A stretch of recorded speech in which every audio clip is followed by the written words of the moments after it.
लेकिन जी रीसेंट घटना हुई है इस एक 18 साल की लड़की एक 50 साल के बंदे दे नाल विआह करन नूं तैयार हो गई। लेकिन साड़ा गुस्सा कित्थे आया कि जिसले उस लड़की नूं वो कोर्ट लै गया, लोअर कोर्ट है इत्थे बिमना दे विच, उत्थे लै गया ते ओहदे मां प्यो भी पिछे दौड़े कि ये किधर गई है लड़की।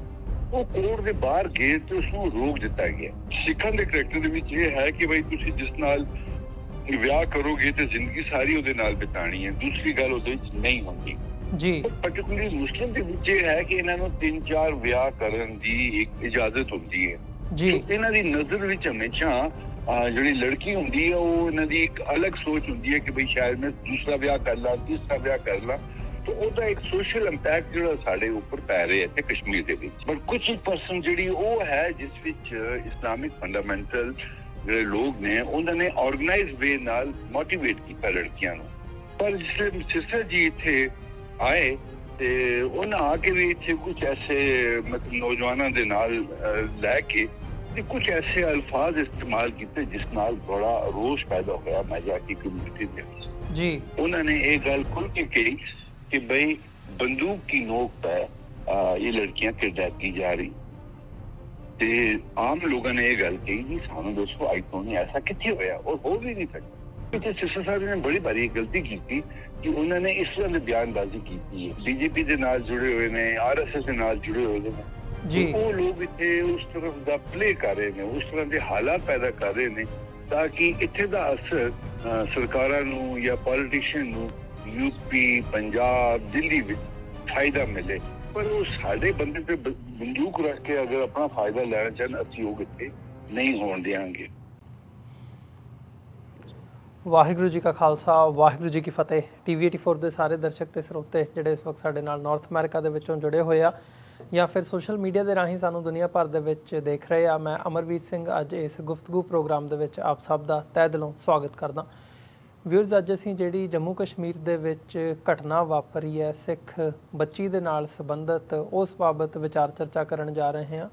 ਇਹ ਇਸ਼ੂ ਜਦੋਂ ਵੀ ਹੁੰਦਾ ਆ ਮਤਲਬ ਅਸੀਂ ਸਾਡੀਆਂ ਧਾਰਮਿਕ ਭਾਵਨਾਵਾਂ ਵੀ ਇਹਦੇ ਨਾਲ ਹਰਟ ਹੁੰਦੀਆਂ ਨੇ ਤੇ ਅਦਰਵਾਈਜ਼ ਜਦੋਂ ਅਸੀਂ ਦੇਖਦੇ ਹਾਂ ਇੱਦਾਂ ਦੀਆਂ ਘਟਨਾਵਾਂ ਕਿਸੇ ਵੀ ਧਰਮ ਦੇ ਵਿੱਚ ਜਦੋਂ ਵਾਪਰਦੀਆਂ ਨੇ ਤੇ ਉਹਨੂੰ ਪੋਲੀਟੀਕਲੀ ਵੀ ਜਿਹੜਾ ਆ ਉਹ ਨੈਗੇਟਿਵ ਆਸਪੈਕਟ ਦੇ ਨਾਲ ਦੇਖਿਆ ਜਾਂਦਾ ਜਾਂ ਕਈ ਕੁਛ ਹੈ ਜਿਹੜਾ ਮੀਡੀਆ ਦੇ ਵਿੱਚ ਆਉਂਦਾ ਕਿਵੇਂ ਉਹਨੂੰ ਪੋਰਟਰੇ ਕੀਤਾ ਜਾਂਦਾ ਇੱਕ ਵੱਖਰਾ ਇਸ਼ੂ ਹੈ ਤੇ ਵੱਖਰੇ ਤਰੀਕੇ ਦੇ ਨਾਲ ਇਹਨੂੰ ਪੋਰਟਰੇ ਕੀਤਾ ਜਾਂਦਾ। ਸੋ ਮਾਈਨੋਰਿਟੀ ਹੋਣ ਦੇ ਨਾਤੇ ਸਾਡੇ ਕੰਸਰਨ, ਸਾਡਾ ਗੁੱਸਾ ਇੱਦਾਂ ਦੇ ਇਸ਼ੂਜ਼ ਦੇ ਉੱਤੇ ਜਾਇਜ਼ ਵੀ ਹੁੰਦਾ। ਉਹ ਘਟਨਾ ਕਿਤੇ ਵੀ ਵਾਪਰੇ ਪਰ ਉਹਦੀਆਂ ਡੀਟੇਲਸ ਜਾਣਨੀਆਂ ਵੀ ਜ਼ਰੂਰੀ ਹੁੰਦੀਆਂ ਨੇ। ਗਰਾਊਂਡ ਦੇ ਉੱਤੇ ਵਾਪਰਿਆ ਕੀ ਸੀ, ਚੱਲ ਕੀ ਰਿਹਾ ਇਸ ਵਕਤ, ਕਿਉਂਕਿ ਜਦੋਂ ਪਾਕਿਸਤਾਨ ਦੇ ਹਵਾਲੇ ਨਾਲ ਪਹਿਲਾਂ ਭਾਵੇਂ ਉਹ ਨਨਕਾਣਾ ਸਾਹਿਬ ਦੀ ਘਟਨਾ ਹੋਵੇ ਜਾਂ ਅਦਰਵਾਈਜ਼ ਸਾਡੇ ਜ਼ਹਿਨ ਦੇ ਵਿੱਚ ਪਿਛਲੇ ਸਮਿਆਂ ਦੇ ਵਿੱਚ ਇੱਦਾਂ ਦੀਆਂ ਘਟਨਾਵਾਂ ਵਾਪਰੀਆਂ ਨੇ ਤੇ ਇਹ ਗੱਲ ਦੇਖਣ ਨੂੰ ਮਿਲੀ ਹੈ ਕਿ ਮੀਡੀਆ ਦੇ ਵਿੱਚ ਉਹਨੂੰ ਪੋਰਟਰੇ ਕਿਸੇ ਹੋਰ ਹਿਸਾਬ ਨਾਲ ਕੀਤਾ ਗਿਆ ਸਾਰੇ ਇਸ਼ੂ ਨੂੰ ਤੇ ਨਾਲ ਹੀ ਨਾਲ ਜਦ ਅਸੀਂ ਗਰਾਊਂਡ ਰਿਐਲਿਟੀ ਦੇਖਦੇ ਹਾਂ ਤੇ ਉਹ ਕੁਝ ਹੋਰ ਨਜ਼ਰ ਆਉਂਦੀ ਸੀ। ਸੋ ਇਹ ਜਿਹੜਾ ਜੰਮੂ ਕਸ਼ਮੀਰ ਦੇ ਵਿੱਚ ਇਹ ਸਾਰਾ ਘਟਨਾਕ੍ਰਮ ਵਾਪਰਿਆ ਕੀ ਸੀ, ਅੱਜ ਜਦੋਂ ਅਸੀਂ ਦੇਖ ਰਹੇ ਹਾਂ ਉਹ ਬੱਚੀ ਦਾ ਵਿਆਹ ਹੋ ਗਿਆ ਆ, ਉਹ ਵਾਪਸ ਆ ਗਈ ਹੈ ਪਰਿਵਾਰ ਦੇ ਵਿੱਚ, ਉਹਦਾ ਵਿਆਹ ਹੋ ਗਿਆ ਤੇ ਵਿਆਹ ਹੋਣ ਦੀਆਂ ਖਬਰਾਂ ਜਿਹੜੀਆਂ ਨੇ ਉਹ ਮੀਡੀਆ ਦੇ ਵਿੱਚ ਆਈਆਂ ਨੇ। ਸੋ ਇਹਦੀਆਂ ਵੀ ਡੀਟੇਲਸ ਅਸੀਂ ਅੱਜ ਜਾਣਾਂਗੇ। ਇਹ ਸਾਰੇ ਘਟਨਾਕ੍ਰਮ ਦੇ ਵਿੱਚ ਇੱਕ ਹੋਰ ਅਹਿਮ ਪਹਿਲੂ ਸਾਡੇ ਸਾਹਮਣੇ ਆਉਂਦਾ ਵੀ ਜਦੋਂ ਅਸੀਂ ਦਿੱਲੀ ਸਿੱਖ ਗੁਰਦੁਆਰਾ ਮੈਨੇਜਮੈਂਟ ਕਮੇਟੀ ਦਾ ਇੱਕ ਇਹਦੇ 'ਤੇ ਹੈਵੀ ਰਿਐਕਸ਼ਨ ਦੇਖਦੇ ਹਾਂ। ਉਹ ਕਸ਼ਮੀਰ ਜਾਂਦੇ ਆ, ਸਾਰਾ ਜਿਹੜਾ ਘਟਨਾਕ੍ਰਮ ਹੈ ਜਾਂ ਕੀ ਹੋ ਰਿਹਾ ਉਹਨੂੰ ਆਪਣੇ ਹੱਥੀਂ ਲੈਂਦੇ ਆ ਤੇ ਕਸ਼ਮੀਰ ਦੇ ਵਿੱਚ ਜਿਹੜੇ ਆਲਰੇਡੀ ਸਿੱਖ ਵਸਦੇ ਆ, ਗੁਰੂ ਨਾਨਕ ਸਾਹਿਬ ਦੇ ਸਮੇਂ ਤੋਂ ਵਸਦੇ ਆ, ਉਹਨਾਂ ਦਾ ਇਹਦੇ 'ਤੇ ਕੀ ਰਿਐਕਸ਼ਨ ਸੀ, ਉਹ ਕੀ ਚਾਹੁੰਦੇ ਸੀ ਜਾਂ ਇਹ ਕਹਿ ਲਓ ਵੀ ਜਿਹੜਾ ਉੱਥੇ ਦਾ ਉਹਨਾਂ ਦਾ ਕਮਿਊਨਲ ਤਾਣਾ ਬਾਣਾ ਬਣਿਆ ਹੋਇਆ ਉੱਥੋਂ ਦੇ ਭਾਈਚਾਰੇ ਦੇ ਨਾਲ ਜਿਹੜੇ ਜੰਮੂ ਕਸ਼ਮੀਰ ਦੀਆਂ ਗਰਾਊਂਡ ਰਿਐਲਿਟੀਜ਼ ਨੇ ਉਹਨਾਂ ਨੂੰ ਉਹ ਕਿਵੇਂ ਦੇਖਦੇ ਆ, ਇਹ ਵੀ ਇੱਕ ਇੱਥੇ ਇੰਪੋਰਟੈਂਟ ਸਵਾਲ ਹੈ। ਸੋ ਇਹ ਸਾਰੀ ਗੱਲਬਾਤ ਦੇ ਲਈ ਅੱਜ ਸਾਡੇ ਨਾਲ श्रीनगर तो सरदार जगमोहन सिंह रायना इस वक्त जुड़े हुए ने। आप प्रेजिडेंट ने all party Sikh coordination committee दे।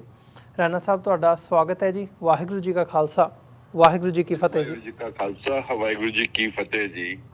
ਰੈਣਾ ਸਾਹਿਬ, ਪਹਿਲਾਂ ਤੇ ਗੱਲ ਕਰੀਏ ਮਤਲਬ ਥੋੜਾ ਜਿਹਾ, ਜੇ ਤੁਸੀਂ ਉੱਥੇ ਗਰਾਊਂਡ ਦੇ ਉੱਤੇ ਬੈਠੇ ਹੋ ਤੇ ਇਨਵੋਲਵਡ ਵੀ ਹੋ ਇਸ ਸਾਰੇ ਮਾਮਲੇ ਦੇ ਵਿੱਚ, ਹੋਇਆ ਕੀ ਸੀ ਐਗਜ਼ੈਕਟਲੀ? ਕਿਉਂਕਿ ਮੀਡੀਆ ਦੇ ਵਿੱਚ ਜਿਹੜੀ ਗੱਲ ਆਉਂਦੀ ਹੈ, ਜਿਵੇਂ ਮੈਂ ਜ਼ਿਕਰ ਕੀਤਾ ਵੀ ਕਈ ਵਾਰ ਉਹਦੇ ਵਿੱਚ ਕਈ ਤਰ੍ਹਾਂ ਦੀ ਜਿਹੜੀ ਪੋਲਿਟਿਕਸ ਹੈ ਉਹ ਇਨਵੋਲਵ ਹੁੰਦੀ ਹੈ, ਮਿਰਚ ਮਸਾਲਾ ਲੱਗਿਆ ਹੁੰਦਾ ਜੇ ਸਿੱਧੀ ਭਾਸ਼ਾ ਦੇ ਵਿੱਚ ਕਹਿਣਾ ਹੋਵੇ। ਐਗਜ਼ੈਕਟਲੀ ਗਰਾਊਂਡ ਰਿਐਲਿਟੀਜ਼ ਕੀ ਨੇ ਇਸ ਕੇਸ ਦੀਆਂ? ਸਰ ਐਕਚੁਅਲੀ ਇਹ ਪਿਛਲੇ ਜਦ ਤੋਂ ਹਾਲਾਤ ਖਰਾਬ ਹੋਏ ਨੇ ਕਸ਼ਮੀਰ ਵਿੱਚ, ਜਿਸ ਨੂੰ 1989 ਤੋਂ ਬਾਅਦ ਜੀ ਐਕਚੁਅਲੀ ਸਾਡੀ ਸਿੱਖਾਂ ਦੀ ਜਿਹੜੀ ਆਬਾਦੀ ਸੀ ਉਹ 80% ਪਿੰਡਾਂ ਵਿੱਚ ਰਹਿੰਦੀ ਸੀ, ਤੇ ਹਾਲਾਤ ਖਰਾਬ ਹੋਣ ਕਰਕੇ ਉੱਥੋਂ ਤੋਂ ਪਿੰਡਾਂ ਤੋਂ ਸ਼ਿਫਟ ਕਰਕੇ ਮੈਕਸਿਮਮ 70-80% ਲੋਕ ਸਿਟੀ ਵੱਲ ਆ ਗਏ। श्रीनगर ਵਿੱਚ ਬਸ ਗਏ, ਕੋਈ ਬਾਰਾਮੂਲਾ ਟਾਊਨ ਵਿੱਚ ਬਸ ਗਏ, ਇਸੇ ਤਰ੍ਹਾਂ ਸਾਰੇ ਟਾਊਨਸ ਵਿੱਚ ਆ ਗਏ। ਤੇ ਇੱਥੇ ਆਉਣ ਦੇ ਨਾਲ ਕੀ ਹੋਇਆ ਕਿ ਇਹ ਲੋਕ ਛੋਟੇ ਛੋਟੇ ਪਹਿਲੇ ਕਿਰਾਏ ਦੇ ਮਕਾਨਾਂ ਵਿੱਚ ਰਹੇ, ਫਿਰ ਉਸ ਤੋਂ ਬਾਅਦ ਇਹਨਾਂ ਨੇ ਕੁਝ ਛੋਟੇ ਛੋਟੇ ਮਕਾਨ ਬਣਾਏ। ਤੇ ਇਹ ਜਿਹੜੀ ਕਸ਼ਮੀਰ ਦੀ ਜਿਹੜੀ ਧਰਤੀ ਹੈ, ਇੱਥੇ 3-4 ਮਹੀਨੇ ਠੰਡ ਬੜੀ ਰਹਿੰਦੀ ਹੈ ਜੀ, ਔਰ ਉਸ ਠੰਡ ਦੇ ਦੌਰਾਨ ਤੇ ਅਸੀਂ ਮੋਸਟਲੀ ਲੋਕ ਘਰਾਂ ਦੇ ਅੰਦਰ ਹੀ ਰਹਿੰਦੇ ਹਾਂ, ਜਿਸ ਤਰ੍ਹਾਂ ਬੁਖਾਰੀਆਂ ਲਗਾ ਕੇ ਜਾਂ ਜੋ ਵੀ ਗਰਮੀ ਕਰਨ ਦੇ ਸਾਧਨ ਹੁੰਦੇ ਨੇ, ਉਹ ਇੱਕ ਸੋਸ਼ਲ ਸੈਟਅਪ ਜਿਹਾ ਬਣਿਆ ਹੁੰਦਾ ਹੈ। ਤੇ ਉਹਦੇ ਨਾਲ ਕੀ ਹੁੰਦਾ ਕਿ ਜਿਹੜੇ ਆਸ ਪੜੋਸੀ ਸਾਡੇ ਹੁੰਦੇ ਨੇ ਉਹਨਾਂ ਦਾ ਆਣਾ ਜਾਣਾ ਰਹਿੰਦਾ ਹੈ ਜੀ, ਤੇ ਕਿਉਂਕਿ ਮੈਕਸਿਮਮ ਟਾਈਮ ਫਿਰ ਅਸੀਂ ਲੋਕ ਅੰਦਰ ਬਿਤਾਉਂਦੇ ਆ, ਉਹਦੇ ਨਾਲ ਕੀ ਹੁੰਦਾ ਕਿ ਸਾਡੇ ਲੋਕਾਂ ਦਾ ਆਪਸੀ ਤਾਲੁਕਾਤ ਜਿਹੜੇ ਬੜੇ ਕਰੀਬ ਹੋ ਜਾਂਦੇ ਨੇ ਪੜੋਸੀਆਂ ਦੇ ਨਾਲ। ਹੁਣ ਇੱਥੇ ਰਸ਼ੀਆ ਦੇ ਹਿਸਾਬ ਨਾਲ ਦੇਖੋਗੇ ਤਾਂ 200% ਦੀ ਮੈਜੋਰਿਟੀ ਮੁਸਲਿਮ ਹੈ ਜੀ, ਤੇ ਪੜੋਸੀ ਜਿੱਥੇ ਤੁਹਾਡੇ ਘਰ ਆਂਦਾ ਜਾਂਦਾ ਹੈ ਤੇ ਤੁਹਾਡੇ ਰਿਲੇਸ਼ਨ ਇਹਨਾਂ ਨਾਲ, ਚਾਹੇ ਮੇਲ ਹੈ ਚਾਹੇ ਫੀਮੇਲ ਹੈ, ਦੋਨਾਂ ਦੇ ਨਾਲ ਇਸ ਤਰ੍ਹਾਂ ਦੇ ਕਰੀਬ ਹੋ ਜਾਂਦੇ ਨੇ। ਪਰ ਸਾਡੇ ਕਰੈਕਟਰ ਦੇ ਵਿੱਚ, ਸਿੱਖਾਂ ਦੇ ਕਰੈਕਟਰ ਦੇ ਵਿੱਚ ਇਹ ਹੈ ਕਿ ਬਈ ਤੁਸੀਂ ਜਿਸ ਨਾਲ ਵਿਆਹ ਕਰੋਗੇ ਤੇ ਜ਼ਿੰਦਗੀ ਸਾਰੀ ਉਹਦੇ ਨਾਲ ਬਿਤਾਣੀ ਹੈ, ਦੂਸਰੀ ਗੱਲ ਉਹਦੇ ਵਿੱਚ ਨਹੀਂ ਹੁੰਦੀ ਜੀ। ਪਾਰਟਿਕੂਲਰਲੀ ਮੁਸਲਿਮ ਦੇ ਵਿੱਚ ਇਹ ਹੈ ਕਿ ਇਹਨਾਂ ਨੂੰ 3-4 ਵਿਆਹ ਕਰਨ ਦੀ ਇੱਕ ਇਜਾਜ਼ਤ ਹੁੰਦੀ ਹੈ ਜੀ। ਇਹਨਾਂ ਦੀ ਨਜ਼ਰ ਵਿੱਚ ਹਮੇਸ਼ਾ ਜਿਹੜੀ ਲੜਕੀ ਹੁੰਦੀ ਹੈ ਉਹ ਇਹਨਾਂ ਦੀ ਇੱਕ ਅਲੱਗ ਸੋਚ ਹੁੰਦੀ ਹੈ ਕਿ ਬਈ ਸ਼ਾਇਦ ਮੈਂ ਦੂਸਰਾ ਵਿਆਹ ਕਰ ਲਾਂ, ਤੀਸਰਾ ਵਿਆਹ ਕਰ ਲਾਂ। तो ਉਹਦਾ ਇੱਕ ਸੋਸ਼ਲ ਇੰਪੈਕਟ ਜਿਹੜਾ ਸਾਡੇ ਉੱਪਰ ਪੈ ਰਿਹਾ ਹੈ ਕਸ਼ਮੀਰ ਦੇ ਵਿੱਚ। ਤੇ ਇਹ ਕੀ ਹੋਇਆ ਕਿ ਪਿਛਲੇ 30 ਸਾਲ ਤੋਂ ਜਦ ਅਸੀਂ ਬੜੇ ਵੈਲਨਿਟ ਹੋ ਗਏ, ਹਾਲਾਤ ਖਰਾਬ ਹੋ ਗਏ, ਤੇ ਸਾਡੇ ਕੋਲ 30-40 ਲੜਕੀਆਂ ਇਸ ਤਰ੍ਹਾਂ ਵਿਆਹ ਕਰਕੇ ਮੁਸਲਿਮ ਫਿਰਕੇ ਦੇ ਵਿੱਚ ਚਲੀ ਗਈਆਂ। ਤੇ ਬੜੀ ਤਸ਼ਵੀਸ਼ ਹੋਈ ਸਾਡੇ ਸਿੱਖਾਂ ਦੇ ਵਿੱਚ। ਪਰ ਇਹਨਾਂ ਦੇ ਵਿੱਚ ਕੁਝ ਇੱਕ ਪਰਸੈਂਟੇਜ ਪਿਆਰ ਮੁਹੱਬਤ ਦੀ ਗੱਲ ਸੀ, ਪਰ ਕੁਝ ਇੱਕ ਪਰਸੈਂਟ ਜਿਹੜੀ ਉਹ ਹੈ ਜਿਸ ਵਿੱਚ ਇਸਲਾਮਿਕ ਫੰਡਾਮੈਂਟਲ ਜਿਹੜੇ ਲੋਕ ਨੇ ਉਹਨਾਂ ਨੇ ਆਰਗੇਨਾਈਜ਼ ਵੇ ਨਾਲ ਮੋਟੀਵੇਟ ਕੀਤਾ ਲੜਕੀਆਂ ਨੂੰ ਜੀ। ਉਹ ਕਿਸੇ ਵੀ ਸਾਡੇ ਕੋਲ ਹਨ, 2 ਕਿਸੇ ਮੇਰੇ ਕੋਲ ਹਨ, ਉਹ ਜੰਮੂ ਵਿੱਚ ਵੀ ਹੋਇਆ ਤੇ ਕਸ਼ਮੀਰ ਵਿੱਚ ਵੀ ਹੋਇਆ ਜੀ। ਤੇ ਇਸ ਕਰਕੇ ਸਿੱਖ ਲੋਕ ਜਿਹੜੇ ਬੜੇ ਪਰੇਸ਼ਾਨ ਹੋ ਰਹੇ ਨੇ ਕਿ ਬਈ ਅਸੀਂ ਦੇਖੋ ਦੂਰ ਰਹਿ ਵੀ ਨਹੀਂ ਸਕਦੇ, ਗਲੀਆਂ ਮੁਹੱਲੇ ਉਹੀਓ ਨੇ, ਬੇੜੇ ਵੀ ਉਹੀਓ ਨੇ, ਤੇ ਕਿਸ ਤਰ੍ਹਾਂ ਆਪਣੇ ਆਪ ਨੂੰ ਬਚਾਈਏ। ਤੇ ਉਧਰੋਂ ਸਾਡੀ ਜਿਹੜੀ ਸਿੱਖੀ ਜਿਹੜੀ ਪ੍ਰਚਾਰ ਹੈ ਉਹ ਬੜਾ ਘੱਟ ਹੈ, ਜਿਸ ਕਰਕੇ ਸਾਡੀ ਕੁੜੀਆਂ ਜਾਂ ਸਾਡੇ ਨੌਜਵਾਨ ਬੱਚੇ ਬੜੇ ਘੱਟ ਉਸ ਤਰ੍ਹਾਂ ਰੁਝੂ ਨੇ, ਤੇ ਤਾਂ ਕਿ ਉਹ ਆਪਣੇ ਉਸ ਇਤਿਹਾਸ ਤੋਂ ਆਗੂ ਹੋਣ ਕਿ ਪਿਛਲੇ ਕਈ ਜਿਹੜਾ ਸਾਡਾ ਇਤਿਹਾਸ ਹੈ ਉਹਦੇ ਵੀ ਸਿੱਖਾਂ ਦੇ ਨਾਲ ਕਿਸ ਤਰ੍ਹਾਂ ਦਾ ਬੀਤੀ ਹੈ। ਉਸ ਕਰਕੇ ਸਾਡੀ ਕੁੜੀਆਂ ਜਿਹੜੀਆਂ ਇਮੀਡੀਏਟਲੀ ਅਟਰੈਕਟ ਹੋ ਜਾਂਦੀ ਨੇ ਇਹਨਾਂ ਵੱਲ। ਉਸ ਕਰਕੇ ਸਾਡੀ ਲੜਕੀਆਂ ਦੇ ਜਿਹੜੇ ਇੱਥੇ ਕੇਸ ਹੋਏ ਨੇ 30-40 ਕੇਸ ਪਿਛਲੇ ਕੁਝ ਦੇਰ ਤੋਂ, ਤੇ ਉਹ ਇੱਕ ਬੜੀ ਤਸ਼ਵੀਸ਼ ਦੀ ਗੱਲ ਹੈ। ਲੇਕਿਨ ਜਿਹੜੀ ਰੀਸੈਂਟ ਘਟਨਾ ਹੋਈ ਹੈ ਇਸ ਦੇ ਵਿੱਚ ਇੱਕ 18 ਸਾਲ ਦੀ ਲੜਕੀ ਇੱਕ 50 ਸਾਲ ਦੇ ਬੰਦੇ ਦੇ ਨਾਲ ਵਿਆਹ ਕਰਨ ਨੂੰ ਤਿਆਰ ਹੋ ਗਈ। ਲੇਕਿਨ ਸਾਡਾ ਗੁੱਸਾ ਕਿੱਥੇ ਆਇਆ ਕਿ ਜਿਸਲੇ ਉਸ ਲੜਕੀ ਨੂੰ ਉਹ ਕੋਰਟ ਲੈ ਗਿਆ, ਲੋਅਰ ਕੋਰਟ ਹੈ ਇੱਥੇ ਬਿਮਨਾ ਦੇ ਵਿੱਚ, ਉੱਥੇ ਲੈ ਗਿਆ, ਤੇ ਉਹਦੇ ਮਾਪਿਓ ਵੀ ਪਿੱਛੇ ਦੌੜੇ ਕਿ ਇਹ ਕਿੱਧਰ ਗਈ ਹੈ ਲੜਕੀ। ਉਹ ਕੋਰਟ ਦੇ ਬਾਹਰ ਗੇਟ ਤੇ ਉਸਨੂੰ ਰੋਕ ਦਿੱਤਾ ਗਿਆ ਜੀ। ਗੇਟ ਤੇ ਬਾਹਰ ਰੋਕ ਦਿੱਤਾ ਗਿਆ, ਉਹਨੂੰ ਅੰਦਰ ਨਹੀਂ ਜਾਣ ਦਿੱਤਾ ਗਿਆ। ਤੇ ਉਹਨਾਂ ਨੇ ਕੁਝ ਆਪਣੇ ਲੋਕਾਂ ਨੂੰ ਫੋਨ ਕੀਤਾ ਤੇ ਉਹ ਇਕੱਠੇ ਹੋਏ, ਤੇ ਇਹਦੇ ਇਕੱਠੇ ਹੁੰਦੇ ਸੈਟਰਡੇ ਦੀ ਗੱਲ ਹੈ, ਪਿਛਲੇ ਸੈਟਰਡੇ ਦੀ ਜੀ। ਤੇ ਫਿਰ ਇੱਕ ਉੱਥੇ ਕਾਫੀ 200-250 ਲੜਕਾ ਇਕੱਠਾ ਹੋ ਗਿਆ, ਉਹਨਾਂ ਪ੍ਰੋਟੈਸਟ ਕੀਤਾ ਕਿ ਬਈ ਸਾਨੂੰ ਇਸ ਗੱਲ ਦਾ ਬੜਾ ਦੁੱਖ ਹੈ ਕਿ ਬਈ ਜਿਹੜਾ ਇਹ ਮੈਨੂਪਲੇਟ ਕੀਤਾ ਜਾ ਰਹੀ ਹੈ ਮੈਰਿਜ, ਇਸ ਵਿੱਚ ਜਿਹੜਾ ਲੋਕ ਫੈਸਿਲਿਟੇਟ ਕਰ ਰਹੇ ਨੇ ਇਸ ਚੀਜ਼ ਨੂੰ, ਉਸ ਦੇ ਉੱਪਰ ਕਾਫੀ ਨਾਰਾਜ਼ਗੀ ਔਰ ਬੜਾ ਮੁਜ਼ਾਹਰਾ ਹੋਇਆ।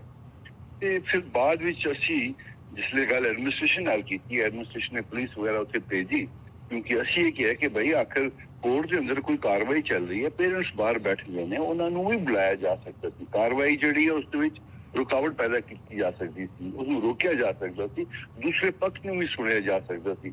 ਪਰ ਉੱਥੇ ਜਿਹੜੇ ਲੋਕ ਉਹਨਾਂ ਨੇ ਫੈਸਿਲਿਟੇਟ ਕੀਤਾ, ਜਿਸ ਵਿੱਚ ਪੁਲਿਸ ਵੀ ਸ਼ਾਮਲ ਸੀ, ਤੇ ਉਸ ਕਰਕੇ ਜਿਹੜਾ ਰੋਸ ਜਿਹੜਾ ਇੱਥੇ ਬੜਾ ਪੈਦਾ ਹੋ ਗਿਆ ਔਰ ਇਹ ਬੜਾ ਵੱਡਾ ਇਸ਼ੂ ਕਸ਼ਮੀਰ ਵਿੱਚ ਬਣ ਗਿਆ।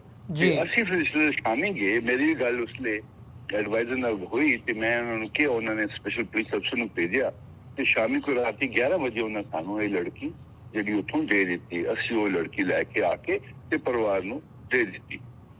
ਪਰ ਉਸ ਤੋਂ ਬਾਅਦ ਫਿਰ ਜਿਸਲੇ ਬਾਹਰ ਦੇ ਲੋਕ ਮੈਨੂੰ ਸਿਸਟਰ ਨੇ ਉੱਥੋਂ ਹੀ ਫੋਨ ਕੀਤਾ ਸੀ ਤੇ ਉਹ ਮੇਰੇ ਨਾਲ ਗੱਲ ਕਰ ਰਹੇ ਸੀ ਕਿ ਅਸੀਂ ਕੀ ਕਰੀਏ। ਤੇ ਮੈਂ ਕਿਹਾ ਜੀ ਗੱਲ ਤੇ ਸਭ ਠੀਕ ਹੈ, ਪਰ ਇਹਦੇ ਵਿੱਚ ਅਸੀਂ ਦੇਖੋ ਇੱਕ ਲੋਕ ਬੜੇ ਮਾਈਨੋਰਿਟੀ ਵਿੱਚ ਹਾਂ, ਅਸੀਂ ਕਿਸੇ ਕਿਸਮ ਦਾ ਕੋਈ ਐਸਾ ਗੁੱਸਾ ਜਾਂ ਐਸਾ ਪ੍ਰੋਟੈਸਟ ਨਹੀਂ ਕਰ ਸਕਦੇ ਜਿਸ ਵਿੱਚ ਸਾਡੇ ਦੋਨਾਂ ਕਮਿਊਨਿਟੀ ਦੇ ਵਿੱਚ ਨਾ ਹੋ ਜਾਏ ਤੇ ਫਿਰ ਰਹਿਣਾ ਬੜਾ ਮੁਸ਼ਕਿਲ ਹੋ ਜਾਏਗਾ।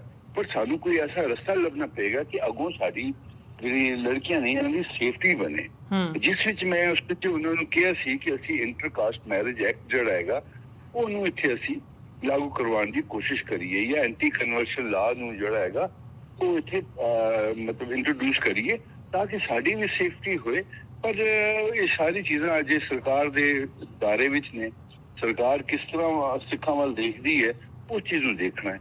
ਪਰ ਜਿਸ ਸਿਸਟਰ ਜੀ ਇੱਥੇ ਆਏ ਤੇ ਉਹਨਾਂ ਆ ਕੇ ਵੀ ਇੱਥੇ ਕੁਝ ਐਸੇ ਮਤਲਬ ਨੌਜਵਾਨਾਂ ਦੇ ਨਾਲ ਲੈ ਕੇ ਤੇ ਕੁਝ ਐਸੇ ਅਲਫਾਜ਼ ਇਸਤੇਮਾਲ ਕੀਤੇ ਜਿਸ ਨਾਲ ਬੜਾ ਰੋਸ ਪੈਦਾ ਹੋਇਆ ਮੈਜੋਰਟੀ ਕਮਿਊਨਿਟੀ ਦੇ ਜੀ। ਉਹਨਾਂ ਨੇ ਇਹ ਗੱਲ ਖੁੱਲ ਕੇ ਕਹੀ ਕਿ ਬਈ ਬੰਦੂਕ की नोक पे ये लड़कियां किडनैप की जा रही।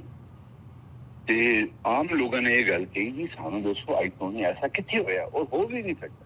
ਮਤਲਬ ਇਤਨੇ ਸਾਲਾਂ ਵਿੱਚ ਸਾਡੇ ਇੱਥੇ ਅਸੀਂ ਪਿਛਲੇ ਤਰਮਾਏ ਦੇ 30 ਸਾਲ ਬੀਤੇ ਨੇ, ਲੇਕਿਨ ਇਸ ਤਰ੍ਹਾਂ ਦੀ ਘਟਨਾਵਾਂ ਕਦੇ ਵੀ ਨਹੀਂ ਆਈਆਂ ਕਿ ਸਾਨੂੰ ਸੋਸ਼ਲ ਲੈਵਲ ਤੇ ਇਹਨਾਂ ਲੋਕਾਂ ਦੇ ਨਾਲ ਕੋਈ ਤਣਾਅਪੂਰਨ ਬਣਿਆ ਹੋਵੇ। ਇਸ ਕਰਕੇ ਉਸ ਦੇ ਉੱਪਰ ਨਾਰਾਜ਼ਗੀ ਬੜੀ ਹੋਈ ਕਿ ਬਈ ਇਹ ਫਿਰ ਉਹੀ ਗੱਲ ਜਿਹੜੀ ਹੈ ਉਹ ਉਹਨਾਂ ਨੇ ਅਕਾਲ ਤਖਤ ਸਾਹਿਬ ਨੂੰ ਵੀ ਜਿਹੜੀ ਫੀਡ ਕੀਤਾ ਹੈ, ਉਹਨੇ ਫੀਡ ਕੀਤਾ। ਕੁਝ ਸਾਡੇ ਇੱਥੇ ਲੋਕਲ ਲੋਕ ਜਿਹੜੇ ਉਹਨਾਂ ਨਾਲ ਜੁੜੇ ਨੇ, ਕੁਝ ਬਿਜ਼ਨਸਮੈਨ ਸੀਗੇ, ਕੁਝ ਹੋਰ ਇਸ ਤਰ੍ਹਾਂ ਦੇ। ਅਕਾਲ ਤਖਤ ਨੇ ਜਿਹੜੀ ਲੈਟਰ ਇਸ਼ੂ ਕੀਤੀ ਉਸ ਵਿੱਚ ਇਸ ਚੀਜ਼ ਦਾ ਜ਼ਿਕਰ ਆ ਗਿਆ ਕਿ ਬੰਦੂਕ ਦੀ ਨੋਕ ਤੇ ਲੜਕੇ ਨੂੰ ਕਿਡਨੈਪ ਕੀਤਾ ਜਾ ਰਿਹਾ ਹੈ ਜੀ। ਉਹ ਇੱਕ ਬੜੀ ਗਲਤ ਗੱਲ ਹੈ ਔਰ ਉਹ ਹਾਲਾਤ ਨੂੰ ਪ੍ਰਵੋਕ ਕਰਨ ਵਾਲੀ ਗੱਲ ਹੈ। ਤੇ ਉਸ ਨੂੰ ਅਸੀਂ ਕਿਹਾ ਕਿ ਵੀ ਐਸੀ ਕੋਈ ਗੱਲ ਨਹੀਂ। ਤੇ ਫਿਰ ਇਹ ਲੋਕ ਵੀ ਬਾਹਰ ਆਏ, ਇਹਨਾਂ ਦੇ ਜਿਹੜੇ ਮੁਫਤੀ ਆਜ਼ਮ ਨੇ ਨਸਰੁਲ ਇਸਲਾਮ ਉਹ ਵੀ ਆਏ, ਮੌਲਵੀ ਉਮਰ ਫਾਰੂਕ ਨੇ ਵੀ ਮੇਰੇ ਨਾਲ ਗੱਲ ਕੀਤੀ, ਹੋਰ ਬਾਕੀ ਬਹੁਤ ਸਾਰੇ ਲੀਡਰ ਨੇ ਜਾਂ ਤਨਜ਼ੀਮਾਂ ਦੇ ਲੋਕਾਂ ਨੇ ਮੇਰੇ ਨਾਲ ਗੱਲ ਕੀਤੀ ਕਿ ਸਾਹਿਬ ਐਸੀ ਗੱਲ ਕਿੱਥੇ ਹੋਈ ਹੈ ਸਾਨੂੰ ਦੱਸੋ, ਅਸੀਂ શું ਕਰਾਂਗੇ, ਪ੍ਰੂਵ ਕਰਾਂਗੇ ਜੀ। ਹੁਣ ਜੇ ਅਗਰ ਇਸ ਗੱਲ ਨੂੰ ਪ੍ਰੂਵ ਕੀਤਾ ਜਾਏ ਤੇ ਇਹ ਗੱਲ ਝੂਠ ਨਿਕਲੇਗੀ। ਇਹ ਬਿਲਕੁਲ ਸਹੀ ਹੈ ਈਵਨ ਕਿ ਵੀ ਐਸੀ ਬੰਦੂਕ ਦੀ ਨੋਕ ਤੇ ਨਹੀਂ ਹੋਏਗਾ, ਪਰ ਇੱਕ ਮੈਨੂਪੂਲੇਸ਼ਨ ਜਿਹੜੀ ਹੈ ਉਹ ਹੋਈ ਹੈ। ਉਹ ਚੀਜ਼ ਤਾਂ ਹੈ ਕਿ ਬਈ ਲੜਕੀਆਂ ਤੇ ਡੋਰੇ ਪਾਉਂਦੇ ਨੇ। ਉਹ ਮੈਂ ਤੁਹਾਨੂੰ ਰੀਜ਼ਨ ਦੱਸਿਆ ਕਿ ਇਹਨਾਂ ਦਾ उसका मेन रीजन की ਹੁੰਦਾ ਜੀ। ਤੇ ਇਸ ਕਰਕੇ ਇਹ ਹਾਲਾਤ ਬੜੇ ਤਣਾਅਪੂਰਨ ਹੋ ਗਏ, ਲੇਕਿਨ ਅਸੀਂ ਬੜੀ ਕੋਸ਼ਿਸ਼ ਕੀਤੀ ਹੈ ਕਿ ਬਈ ਅਸੀਂ ਇਸ ਤਣਾਅਪੂਰਨ ਹਾਲਾਤ ਨੂੰ ਤੋਂ ਬਾਹਰ ਆਈਏ ਔਰ ਇਸ ਨੂੰ ਬਿਲਕੁਲ ਸਿਚੁਏਸ਼ਨ ਨੂੰ ਠੀਕ ਕਰਨ ਦੀ ਗੱਲ ਕਰੀਏ ਤਾਂ ਕਿ ਇੱਥੇ ਅਸੀਂ ਲੋਕਾਂ ਨੇ ਰਹਿਣਾ ਹੈ, ਸਾਡੀ ਲੜਕੀਆਂ ਨੇ ਬਾਹਰ ਸੜਕਾਂ ਤੇ ਚੱਲਣਾ ਹੈ, ਸਾਰੇ ਨੌਜਵਾਨਾਂ ਨੇ ਕੰਮ ਕਰਨਾ ਹੈ। ਤੇ ਔਰ ਦੂਸਰੀ ਜਿਹੜੀ ਸਾਡੀ ਪਹਿਚਾਣ ਹੈ, ਦੇਖੋ ਕਸ਼ਮੀਰੀ ਪੰਡਤਾਂ ਦੇ ਨਾਲ ਵੀ ਇਹਨਾਂ ਦਾ ਬੜਾ ਤਣਾਅ ਰਿਹਾ ਜੀ, ਲੇਕਿਨ ਉਹ ਇੱਥੋਂ ਉੱਠ ਕੇ ਚਲੇ ਗਏ।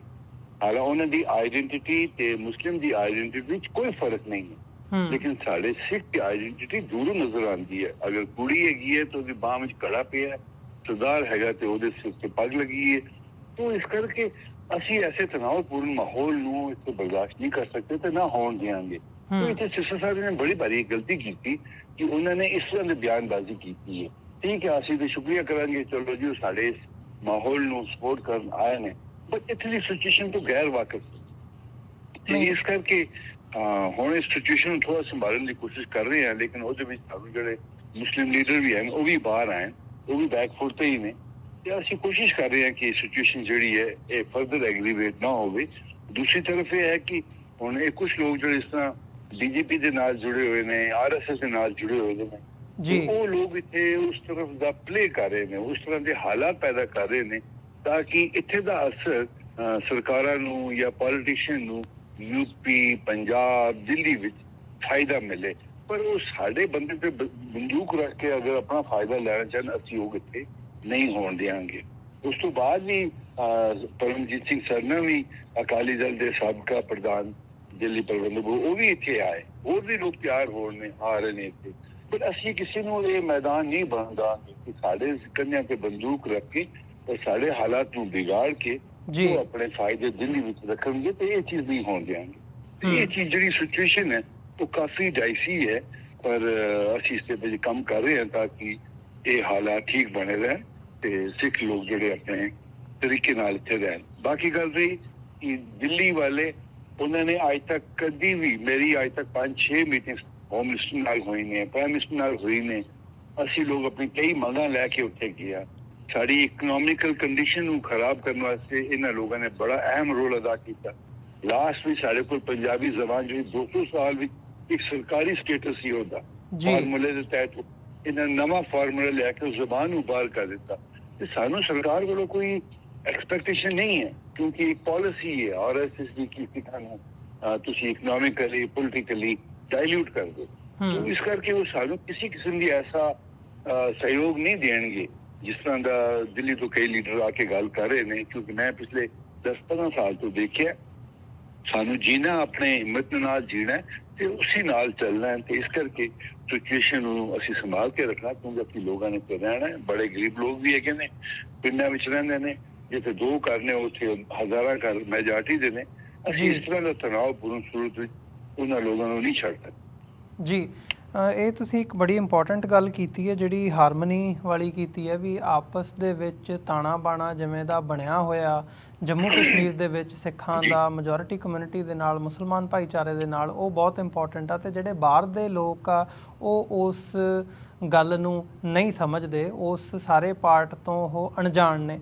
ਸੋ ਇਹਦੇ ਵਿੱਚ ਜਿਵੇਂ ਇਹ ਸਾਰੇ ਨੂੰ ਹੈਂਡਲ ਕੀਤਾ ਗਿਆ, ਮਤਲਬ ਮੈਂ ਇਹਨੂੰ ਥੋੜ੍ਹਾ ਜਿਹਾ ਇੱਕ ਦੂਜੇ ਮੀਡੀਆ ਦੇ ਨਜ਼ਰੀਏ ਤੋਂ ਦੇਖਣਾ ਚਾਹੂੰਗਾ, ਕਿਉਂਕਿ ਜਦੋਂ ਇੱਦਾਂ ਦੀ ਕੋਈ ਘਟਨਾ ਵਾਪਰਦੀ ਹੈ ਤੇ ਸੁਭਾਵਿਕ ਹੁੰਦਾ ਗੁੱਸਾ ਆਉਣਾ ਭਾਈਚਾਰੇ ਦੇ ਵਿੱਚ, ਕਮਿਊਨਿਟੀ ਦੇ ਵਿੱਚ, ਤੇ ਉਹ ਆਇਆ ਵੀ, ਉਹ ਜਾਇਜ਼ ਵੀ ਹੈ, ਉਹਦੇ ਤੇ ਕੋਈ ਕੁਐਸਚਨ ਨਹੀਂ ਹੈਗਾ।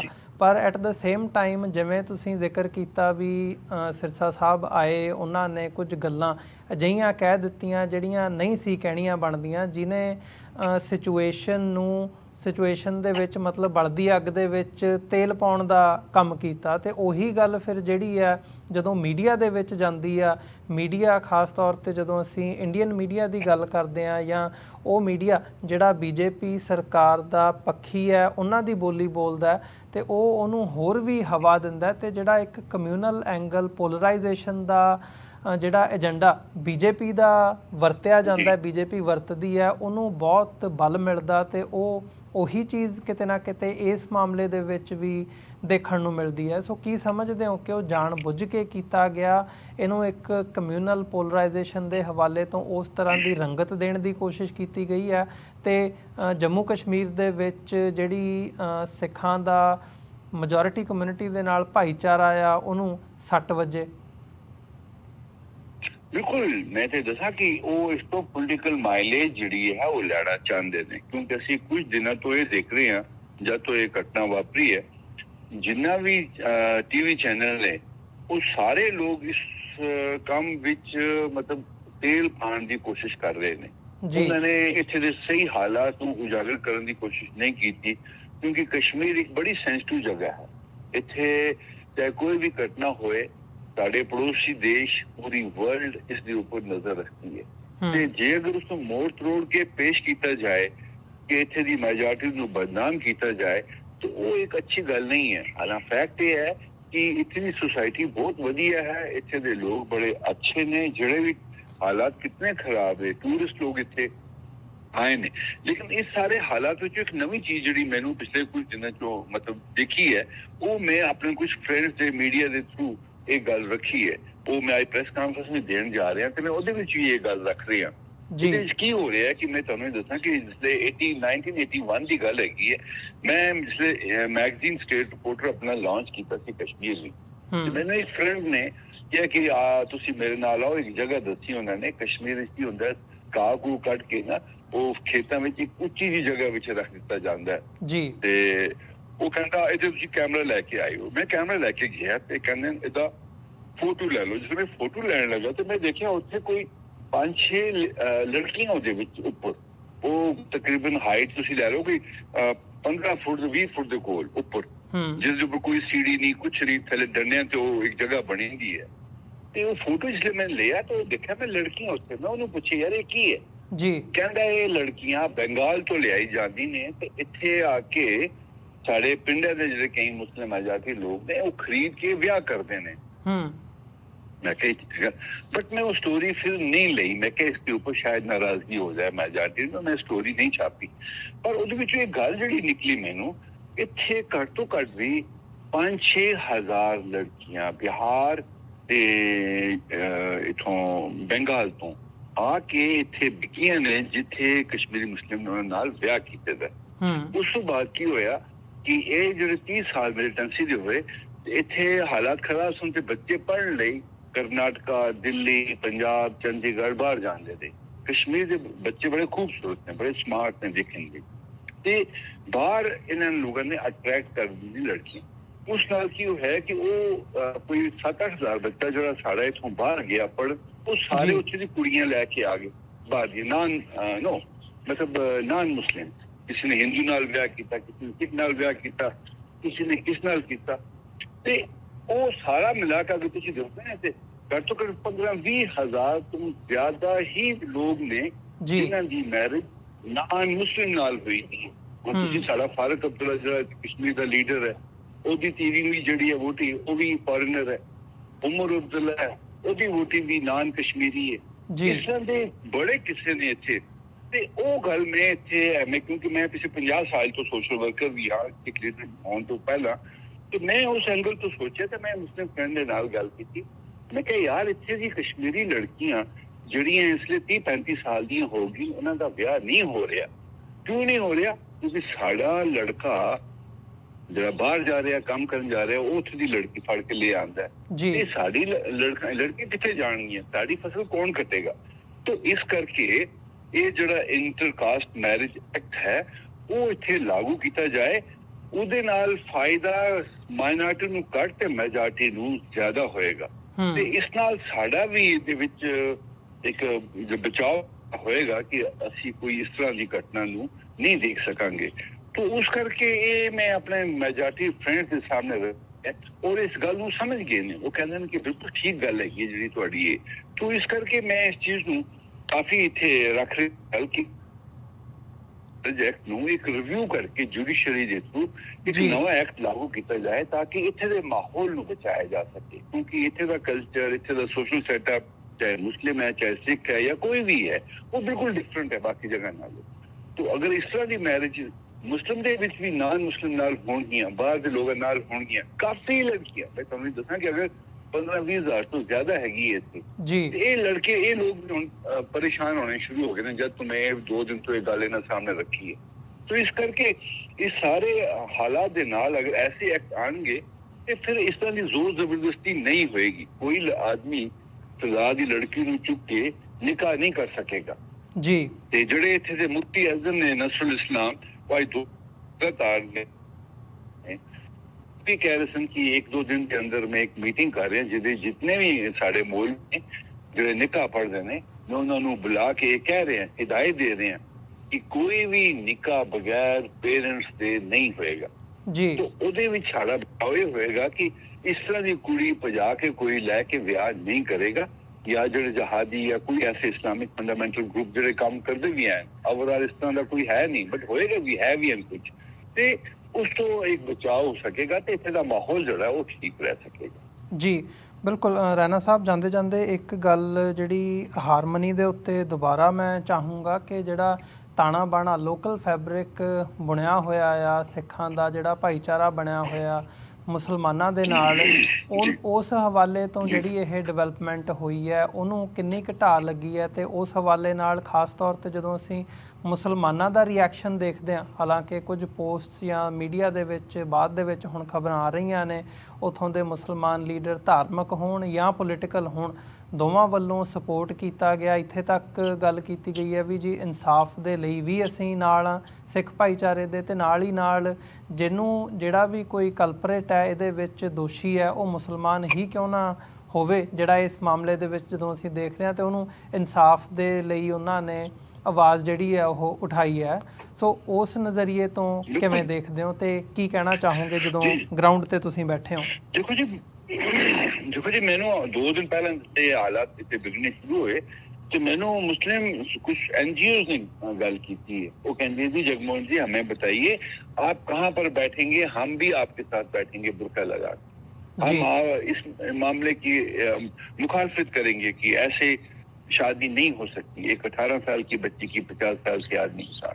तो मतलब ये देखा कि इतने सारे लोगों ने दिल विच एक धड़कन पैदा हुई है कि इत्थे दे भाईचारे नूं कायम रखने लई हर कोई बंदा सहयोग लई सामने आया। तो उस करके इस तरह के लोग जो बाहरों आएंगे वो इत्थे दे माहौल नूं नहीं समझते ते वो एक रॉन्ग मैसेज जो लोगों दे विच चला जाता है।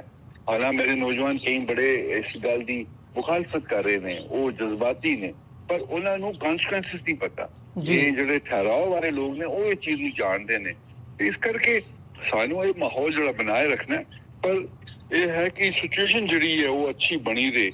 बट इसनू अगर कश्मीर एक ऐसी जगह है कि इत्थे चिंगारी लगा के फायदे किते किसी नूं किते होर मिलते हैं, असी वो चीज नहीं होण देंगे। 15 साल 20 साल तो ये चीज़ां कदे नहीं होण दित्तियां।